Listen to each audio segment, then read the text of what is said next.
അങ്ങനെ challenging task 2-ൽ വിജയിച്ചിരിക്കുകയാണ് ജിൻഡോയുടെയും ജാസ്മിൻ്റെയും അൻസിബയുടെയും ടീം, ഡെൻ ടീം.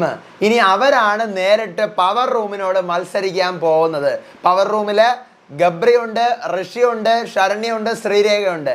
ജാസ്മിനും ഗബ്രിയും കൂടെ ആയിട്ടുള്ള ഒരു നേരിട്ടുള്ള മത്സരം നമുക്ക് ഇനിയെങ്കിലും കാണാൻ പറ്റുമോ, അതോ ജാസ്മിൻ അങ്ങോട്ട് വിട്ടുകൊടുക്കുകയോ ഗബ്രി ഇങ്ങോട്ട് വിട്ടുകൊടുക്കുകയോ അങ്ങനെ എന്തെങ്കിലും സാഹചര്യം വരുമോ?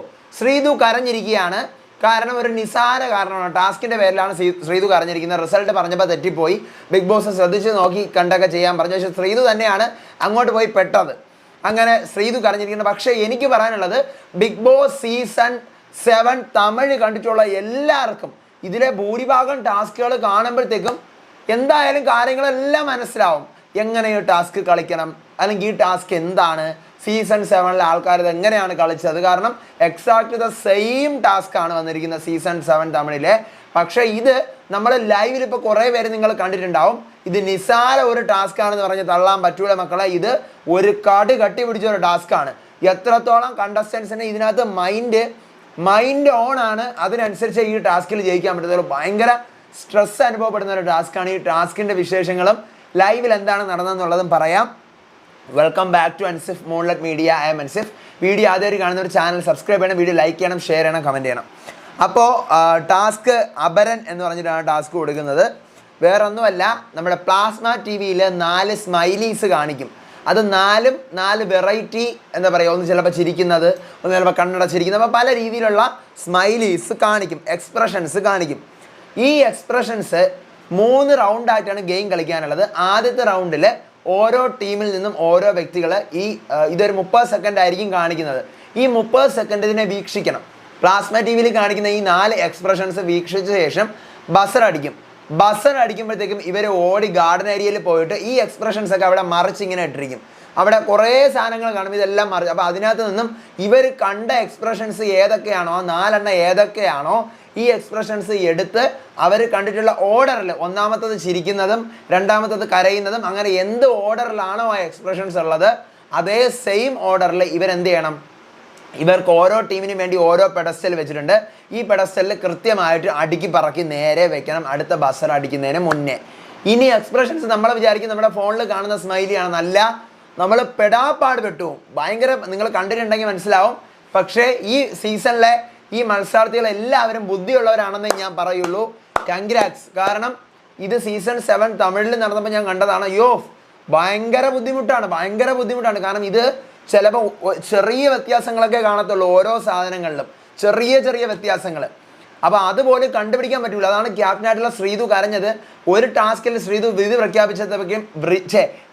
പ്രഖ്യാപിച്ചപ്പോഴത്തേക്കും അത് കറക്റ്റായില്ല. ഒരു ചെറിയൊരു കുത്തോ കോമയൊക്കെ മുഖത്ത് മാറ്റം വരുന്നെങ്കിൽ തന്നെ ഓരോരോ മുഖങ്ങളാണ്. ചിലപ്പോൾ ഇങ്ങനെയൊക്കെ, പക്ഷെ ഇങ്ങനെയൊന്നും അല്ല അതിനകത്ത് ഇരിക്കുന്നത്. ചിലപ്പോൾ ഇങ്ങനെ ഇങ്ങനെ വെച്ചിരിക്കും, ചിലപ്പോൾ ചുണ്ട് വെച്ചിരിക്കുന്നത് ഇങ്ങനെ ആയിരിക്കും. ഇതൊക്കെ നമുക്ക് ഓർമ്മ നിൽക്കണം. ഈ 4 എക്സ്പ്രഷൻസ് മാത്രം ഓർമ്മ നിന്നാൽ പോരാ. ഈ 4 ഓർഡർ അനുസരിച്ച് 1 2 3 4 എന്നുള്ള അതേ ഓർഡർ അനുസരിച്ച് നമ്മൾ അടുക്കി വെക്കണം. അത് ഓരോ തവണ കാണിക്കുന്നതും ഓരോ ആൾക്കാരുടേതാണ്. ചിലപ്പോൾ പുരികത്തിൻ്റെതാണ് ആദ്യം കാണിച്ചു പറഞ്ഞാൽ പുരികത്തിനായിരുന്നു ഇമ്പോർട്ടൻസ്. പുരിക ഇങ്ങനെ ഇരിക്കുന്നത്, പുരിക ഇങ്ങനെ ഒരെണ്ണം മുകളിൽ, ഒരെണ്ണം താഴെ, ഒരെണ്ണം മുകളിൽ. അപ്പം മൊത്തം കൺഫ്യൂഷൻ ആവും. എന്തായാലും കണ്ടസ്റ്റൻസ് സൂപ്പറായിട്ട് ചെയ്തു.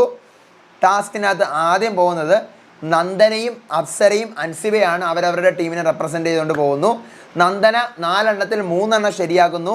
നെക്സ്റ്റ് നമ്മുടെ അപ്സര 4 കൃത്യമായിട്ട് ശരിയാക്കുന്നു. അൻസിബ 4 2 ശരിയാക്കുന്നു. അപ്പം ആ റൗണ്ടിൽ എന്ന് വെച്ച് കഴിഞ്ഞാൽ ഫസ്റ്റ് പൊസിഷൻ നെസ്റ്റിന്, സെക്കൻഡ് പൊസിഷൻ ടണലിന്, തേർഡ് പൊസിഷൻ ഡെന്നിന്, അങ്ങനെയാണ് കിട്ടുന്നത്. അടുത്ത് സെക്കൻഡ് റൗണ്ട് വരുന്നു.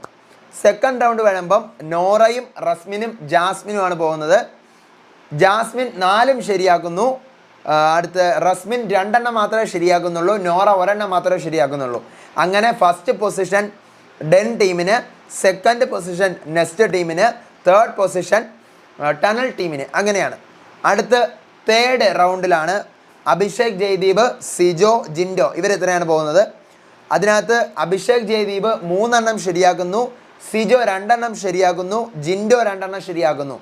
അങ്ങനെ ഫസ്റ്റ് പൊസിഷനിൽ ടണൽ ടീം, സെക്കൻഡ് പൊസിഷനിൽ നെസ്റ്റ് ടീമും ഡെൻ ടീമും ഒരുപോലെ. അങ്ങനെയാണ്. അപ്പോൾ അവസാനം വന്ന് നോക്കുമ്പോഴത്തേക്കും ബിഗ് ബോസ് റിസൾട്ട് നോക്കുകയാണ്. പക്ഷേ റിസൾട്ട് നോക്കുമ്പോൾ 3 ടീമിനും ഫസ്റ്റ് ഉണ്ട്, 3 ടീമിനും സെക്കൻഡും ഉണ്ട്. ആ ലെവലിലാണ് വരുന്നത്. അപ്പോൾ എല്ലാവർക്കും ഈക്വൽ പോയിന്റ്സ് കൊടുത്ത് 2 പോയിന്റ് കൊടുത്ത് ബിഗ് ബോസ് അവിടെ ഇരുത്തുന്നു. 2 പോയിന്റ്സ് കൊടുത്തിട്ട് എല്ലാവരും ടൈ ആണ്. ഇനി ചലഞ്ചിങ് ടാസ്ക് 1ൻ്റെ കൂടെ നമുക്ക് ആഡ് ചെയ്യാം, പോയിന്റുകൾ ആഡ് ചെയ്യാമെന്ന് പറഞ്ഞുകൊണ്ട് ചലഞ്ചിങ് ടാസ്ക് 1ൽ അവരുടെയൊക്കെ പോയിന്റ് എന്ന് വെച്ചാൽ ടണലിന് 1 പോയിന്റ്, നെസ്റ്റിന് 0 പോയിന്റ്, ഡെന്നിന് 2 പോയിന്റ്, അങ്ങനെയാണ്. അപ്പോൾ നിലവിലിപ്പോൾ 3 പോയിന്റ്സിനും ഇപ്പോൾ 2 പോയിന്റ്സ് ഈ ടാസ്കിലൂടെ കിട്ടി. അപ്പോൾ ടണലിന് നേരത്തെയുള്ള 1 ഇപ്പോൾ ഉള്ള 2 കൂടെ ചേർത്ത് 3 പോയിന്റ്, നെസ്റ്റിന് നേരത്തെ ഉള്ള 0 ഇപ്പോൾ ഉള്ള 2 കൂടെ ചേർത്ത് മൊത്തം 2 പോയിന്റ്, ഡെന്നിന് നേരത്തെ ഉള്ള 2 ഇപ്പോൾ ഉള്ള 2 കൂടെ ചേർത്ത് മൊത്തം 4 പോയിന്റ്. അങ്ങനെ ഡെന്ന് വിജയിക്കുകയാണ്. ഡെന്നിൽ ആരൊക്കെയാണ്? അൻസിബ, ജാസ്മിൻ, ജിൻഡോ, ഇവർ 3 പേരും ചലഞ്ചിങ് ടാസ്കിൽ 2 വിജയിച്ച് 3ൽ നമ്മുടെ പവർ ടീമിനോട് നേരിട്ട് മുട്ടാനായിട്ട് യോഗ്യത നേടിയിരിക്കുകയാണ്. ഇതിനകത്ത് റൗണ്ട് 1 കഴിയുമ്പോൾ തന്നെ ശ്രീതു കറക്റ്റായിട്ട് നല്ലപോലെ നോക്കുന്നുണ്ട്. ക്യാപ്റ്റനാണെന്ന് നോക്കാനുള്ളത്. അപ്പോൾ ക്യാപ്റ്റൻ പറയുന്നുണ്ട് ഇന്ന ടീമാണ് വിജയിക്കുന്നത് എന്നെല്ലാം പറഞ്ഞിട്ട് ക്യാപ്റ്റൻ തന്നെ അയ്യോ ഒരു മിസ്റ്റേക്ക് ഉണ്ട് ബിഗ് ബോസ് എന്ന് പറയുമ്പോൾ ബിഗ് ബോസ് പറയുന്നുണ്ട് ശ്രീതു ശ്രദ്ധിച്ച് ചെയ്യണം, ക്യാപ്റ്റൻ അല്ലേ നേരെ നോക്കാനുള്ളതെന്ന് ചോദിക്കുന്നുണ്ട്. അപ്പോൾ ശ്രീതുവിന് എന്താവുന്നു ഇങ്ങനെ ചോദിക്കുന്നത്, അയ്യോ ഞാൻ തെറ്റ് കാണിച്ചല്ലോ എന്നുള്ള. പക്ഷേ പൊസിഷൻസ് ഒന്നും മാറുന്നില്ല, ഈക്വൽ പോയിന്റ്സിൽ ജസ്റ്റ് ഒരു ഡിഫറൻസ് വരുന്നില്ല. ശ്രീതു ആദ്യം പറയുന്നത് അപ്സര ഫസ്റ്റ് ആണ്, സെക്കൻഡ് പൊസിഷനിൽ നന്ദനയും അൻസിബയും ഈക്വൽ ആയിട്ടാണ് എന്നാണ് പറയുന്നത്. പക്ഷേ സെക്കൻഡ് പൊസിഷനിൽ അൻസിബയും, തേർഡ് പൊസിഷനിൽ നമ്മുടെ സെക്കൻഡ് പൊസിഷനിൽ നന്ദനയും, തേർഡ് പൊസിഷനിൽ അൻസിബയും വരുന്നു. ലാസ്റ്റ് ഒരു എക്സ്പ്രഷൻ മാറിപ്പോകുന്നു. അപ്പോൾ ശ്രീതു അത് കണ്ടുപിടിക്കുന്നുണ്ട്. അത് ബിഗ് ബോസിനോട് അങ്ങോട്ട് പറഞ്ഞാലും ശ്രീതു കണ്ടുപിടിക്കുന്നത്, അല്ലെങ്കിൽ ബിഗ് ബോസ് കണ്ടുപിടിക്കാനൊന്നും പോകുന്നില്ല. കാരണം ക്യാപ്റ്റൻ എന്ത് തീരുമാനം പറയുന്നു അതാണ് ഫൈനൽ തീരുമാനം.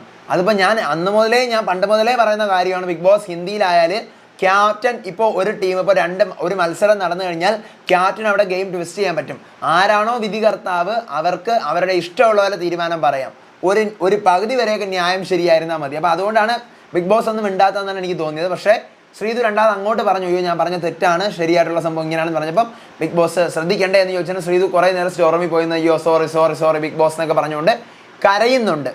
ഇതാണ് ഇപ്പോൾ ലൈവിൽ നടന്ന സംഭവം. ലൈവിൽ ഇത്രയാണെന്ന് മെയിനായിട്ട് ഇൻസിഡൻസ് ഉള്ളത്. പിന്നെ ജാസ്മിൻ ഗബ്രി അവർ ഇനി പിരിയുമോ പിരിയില്ല, വൈകിട്ടത്തൊക്കെ ഉള്ളത് അസല പ്രേമനാടകം അവരുടെ പ്രേമനാടകമാണ്. ഇവരുടെ അങ്ങോട്ടും ഇങ്ങോട്ടുള്ള ലവ് ആണോ ഫ്രണ്ട്ഷിപ്പ് ആണോ എന്നുള്ള സാധനം അത് ഞാൻ പറയണില്ല. കാരണം എന്നും നമ്മൾ പ്രൊമോ കാണുമ്പോൾ നമ്മൾ വിചാരിക്കുന്ന ഹൈപ്പ് ഒന്നും ഇല്ലായിരുന്നു ആ സാധനത്തിന്.